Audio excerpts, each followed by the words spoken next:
Melt in your mouth softness. Melt in your mouth softness. Did you hear that?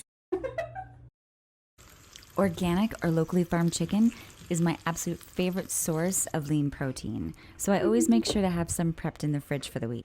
I used to just reflexively get 2 chicken breasts until one day I noticed that a whole organic chicken is actually cheaper than 2 organic chicken breasts. And the best part, I can make bone broth with this.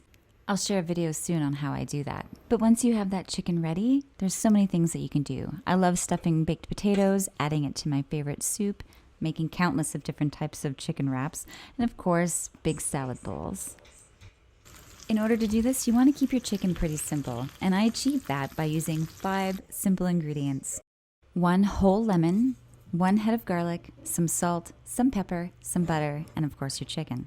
Make sure you have your chicken in a snug dish so that all the juices don't evaporate while it's cooking. And then you're just going to want to take some paper towel and pat it dry on the outside as well as the inside. Then we'll just set that aside to come to room temperature as we get the rest of the ingredients ready. I like to cut my lemon lengthwise. I find that it just fits better inside of the chicken, which is where this is going. And I cut my garlic in half this way for the same reason. Once you have your lemon and garlic in place, you're going to smother it with butter. Now, I was a little heavy-handed with the butter. You actually don't need this much, but it'll just make my skin extra crispy, and that's always good, right? Then we just season with some salt, some pepper,